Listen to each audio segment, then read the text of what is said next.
Hello students, welcome back to my channel. আজকে আমরা lesson 2 করব, all about a dog, written by AG Gardiner. আমি comment বক্সে কিছু কমেন্টস পেয়েছি যে অনেকে চাইছে আমি পুরো গল্পটা একবার আগে রিডিং পড়ে দিই, তো আমি আজকে সেটাই করব। ওটা শেষ করার পর আমরা আবার পুরো গল্পটা লেখক পরিচিতি লাইন ওয়াইজ পড়ে আমি মানেটা তোমাদের বোঝাবো। ওকে? I was traveling in a bus. It was a bitterly cold night, and even at the far end of the bus, the east wind cut like a knife. The bus stopped, and two women and a man got in together and filled the vacant places. The younger woman carried a little Pekingese dog. The conductor came in and took their fares. Then his eye rested on the beady-eyed dog. I saw trouble coming up. This was the opportunity for which the conductor had been waiting, and he intended to make the most of it. I had marked him as the type who had a general vague grievance about everything. He seemed to have a particular grievance against passengers who came and sat in his bus while he shivered at the door. "You must take that dog out," he said. "I shall certainly do nothing of the kind. You can take my name and address," said the woman. She had evidently expected the challenge and knew the reply. "You must take the dog out. That's my order. I won't go on the top of the bus in such weather. It would kill me," said the woman. "Certainly not," said her lady companion. "You've got a cough as it is." "It's nonsense," said her male companion. The conductor pulled the bell and the bus stopped. "This bus doesn't go on until the dog is brought out." He stepped onto the pavement and waited. It was his moment of triumph. He had the law on his side. Everybody in the bus was on the side of the lady and her dog. They talked in raised voices. "Shameful! Call the police. Let's all report him. Let's make him give us our fares back." "Yes, that's it. Let's make him give us our fares back." The little animal sat blinking at the dim lights, unconscious of the trouble he had caused. The conductor came to the door. Some passengers demanded, "Give us our fares back. You have engaged to carry us. You can't leave us here all night." "No fares back," said the conductor. 2 or 3 passengers got out and disappeared into the night. The conductor turned on the pavement, went to the driver to have a talk with him. Another bus, the last on the road, went by. It seemed indifferent to the shouts of the passengers to stop. A policeman strolled up and looked in at the door. The passengers burst out with indignant protests and appeals. "Well, he's got his rules, you know," he said genially. Then he went away to stand a few yards down the street. There he was joined by 2 more constables. Still the little dog blinked at the lights, and the conductor walked to and fro like a captain in the hour of victory. A woman passenger's voice rose above the gale, threatening the bus conductor. But he was cold as the night and hard as the pavement. She expressed her anger to the 3 policemen who stood up the street watching the drama. Then she came back, called her companion, and vanished. The bus was emptying. "I'll go to the top," said the young lady with the dog at last. "She'll have pneumonia," the man said. When she had disappeared up the stairs, the conductor came back and pulled the bell. The bus went on. He stood triumphant while his conduct was criticized in his face by the passengers. Then the bus developed engine trouble, and the conductor went to the help of the driver. It was a long job. Meanwhile, the lady with the dog stole down the stairs and re-entered the bus.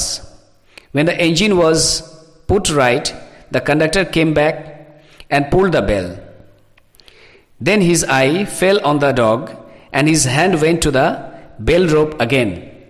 The driver looked around, the conductor pointed to the dog, and the bus stopped. The whole struggle began all over once again. The conductor walked on the pavement. The little dog blinked at the lights. The lady again declared that she would not go to the top, and finally went. The bus was soon empty, and I was the last passenger left behind. I have got my rules, the conductor said to me. He had won his victory, but felt that he would like to justify himself to somebody. Rules, I said, are necessary things. Some are hard and fast rules, like the rule of the road, which cannot be broken without danger, life and limb. But some are only rules for your guidance, like that rule about the dogs. You can use your common sense here. They are meant to be observed in the spirit, not in the letter, for the comfort of the passenger. You have kept the rule, but broken its spirit. You should mind your rules with a little goodwill and good temper. He took it very well, and when I got off the bus, he said, "Good night," quite amiably. আচ্ছা, এবার আমাদের গল্পে আসা যাক। আমাদের রিডিংটা শেষ হলো। এবার আমরা প্রথম থেকে গল্পটাকে পড়বো আর গল্পের মানেটা আমরা ভালো করে জানবো। ওকে, প্রথমে আমরা একটু কবি পরিচিতিটা জেনে নিই।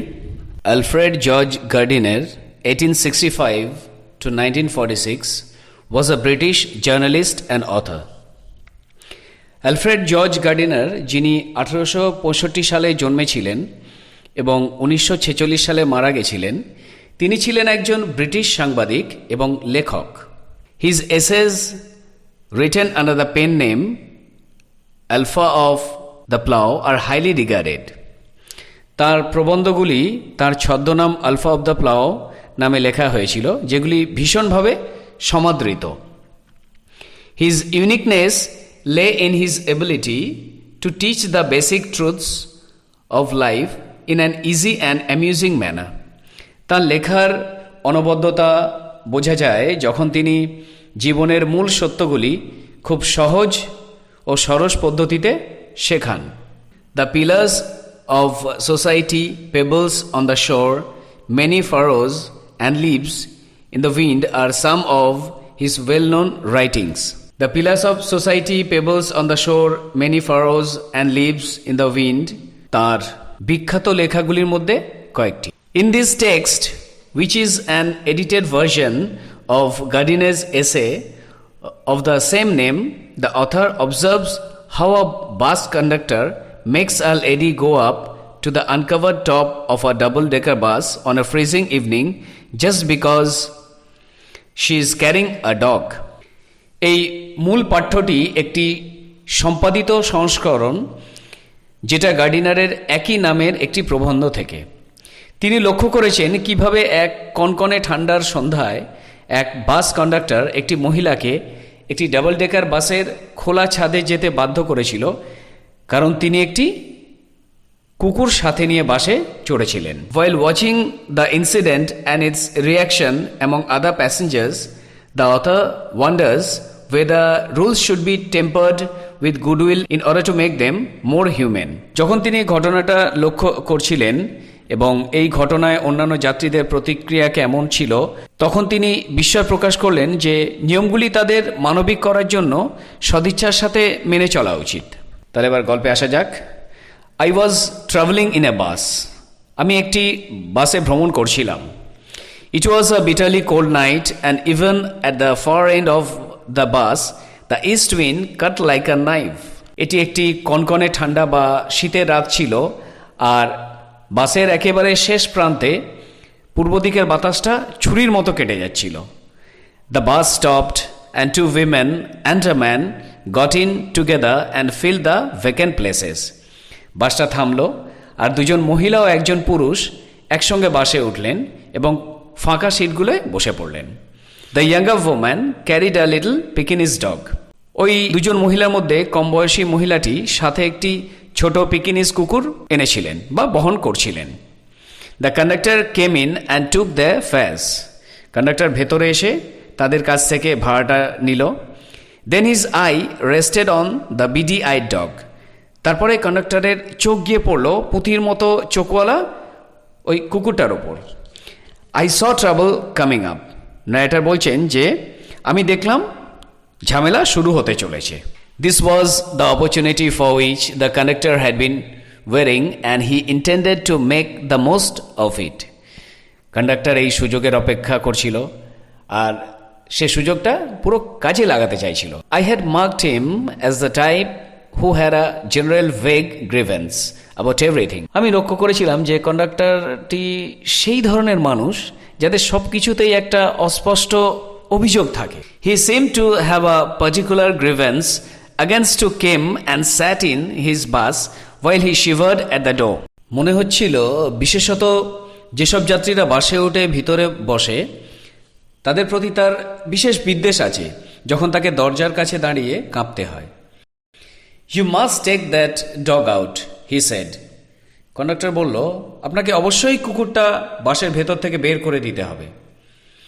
I shall certainly do nothing of the kind. তখন মহিলাটি বললেন, আমি নিশ্চয়ই এমন কিছু করব না যেটা আপনি বললেন। You can take my name and address, said the woman. মহিলাটি বললেন যে আপনি আমার নাম ঠিকানা লিখে রাখতে পারেন। She had evidently expected the challenge and knew the reply. তিনি স্পষ্টতই এরকম প্রতিদ্বন্দ্বিতা বা প্রতিবাদের আশা করেছিলেন এবং তৈরি ছিলেন কি উত্তর দেবেন। You must take the dog out. That's my order. Conductor তখন বলল, আপনি কুকুরটাকে বাইরে নিয়ে যান, এটি আমার আদেশ। I won't go on the top of the bus in such weather. It would kill me, said the woman. মহিলাটি তখন বললেন, এই রকম আবহাওয়ায় আমি বাসের উপরে যাব না, তাহলে আমি মারা যাব।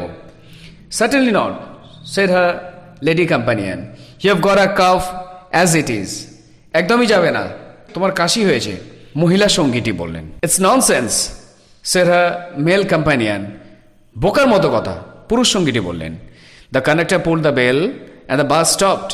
কন্ডাক্টর ঘন্টাটা টানলো আর বাসটা থেমে গেল। This bus doesn't go on until the dog is brought out. বাস আর চলবে না কুকুরটা যতক্ষণ না বের করে দেওয়া হয়। He stepped on to the pavement and waited. Conductor তখন ফুটপাথের ওপর নেমে গেল আর অপেক্ষা করতে লাগলো। It was his moment of triumph. এটা ছিল ওই কন্ডাক্টরের একটা জয়ের মুহূর্ত। He had the law on his side. আইন তার দিকে আছে বা তার পক্ষে আছে। Everybody in the bus was on the side of the lady and her dog. বাসের সব যাত্রীরা ওই মহিলা আর তার কুকুরের পক্ষে ছিল। They talked in raised voice. তারা উঁচু গলায় বলছিল, shameful, লজ্জাজনক, call the police, পুলিশকে ডাকা হোক, let's all report him, চলো সবাই মিলে তার কাছে আমরা রিপোর্ট করি, let's make him give us our fares back, আমরা ওর কাছ থেকে ভাড়াটা ফেরত নিই, কার কাছ থেকে? কন্ডাক্টরের কাছ থেকে। Yes, that's it, let's make him give us our fares back. হ্যাঁ চলো আমাদের ভাড়া ফেরত চাই। এবার দেখে নেওয়া যাক এর থেকে আমরা কি কি ওয়ার্ড মিনিং পেলাম। জার্নালিস্ট, নাউন, সাংবাদিক। এসে, নাউন, প্রবন্ধ। পেন নেম বা সিউডোনিম, নাউন, ছদ্মনাম। প্লাও, নাউন, লাঙল। ইউনিক, অ্যাডজেক্টিভ, একমাত্র বা অদ্বিতীয়। আর ইউনিকটাই যখন আমরা বলছি ইউনিকনেস, সেটা হয়ে যাচ্ছে নাউন, তার মানে হচ্ছে অনন্যতা। এবিলিটি, নাউন, ক্ষমতা। বেসিক ট্রুথস, মৌলিক সত্য। অ্যামিউজিং, অ্যাডজেক্টিভ, মজাদার বা হাস্যকর। পেবলস, নাউন, নুড়ি পাথর। অবজার্ভ, ভার্ব, পর্যবেক্ষণ বা লক্ষ্য করা। ইনসিডেন্ট, নাউন, ঘটনা। রিয়াকশন, নাউন, প্রতিক্রিয়া। ওয়ান্ডার, নাউন, আশ্চর্য বা বিস্ময়। বিটালি, অ্যাডভার্ব, তীব্র ধরনের বা তিক্তভাবে। ভ্যাকেন্ট, অ্যাডজেক্টিভ, এর মানে খালি। পেকেনিস ডগ, মানে এটি একটি ছোট কুকুর যার ওজন 3 থেকে 6 কেজি, আর এই প্রজাতির কুকুরটির উদ্ভব হয়েছিল আসলে চীন দেশ থেকে। বিডি আয়েড, অ্যাডজেক্টিভ, পুঁতির মতো চোখ। ট্রাবল, নাউন, ঝামেলা বা সমস্যা। কামিং আপ, এটা হচ্ছে ফ্রেজাল ভার্ব, আসন্ন বা আসছে। অপরচুনিটি, নাউন, সুযোগ। ইন্টেন্ড, ভার্ব, চাওয়া। ভেগ, অ্যাডজেক্টিভ, অস্পষ্ট। পার্টিকুলার, অ্যাডজেক্টিভ, নির্দিষ্ট বা বিশেষ। গ্রিভেন্স, নাউন, অভিযোগ, ক্ষোভ বা বিদ্বেষ। শিভা, নাউন, কাঁপুনি। সার্টেনলি অ্যাডভার্ব, অবশ্যই বা নিশ্চিতভাবে। এভিডেন্টলি অ্যাডভার্ব, স্পষ্টতই। এক্সপেক্টেড, এটা ভার্ব পাস্ট টেন্স, প্রত্যাশা করেছিল। আর এক্সপেক্ট হচ্ছে প্রত্যাশা করা। রিপ্লাই নাউন, জবাব বা উত্তর।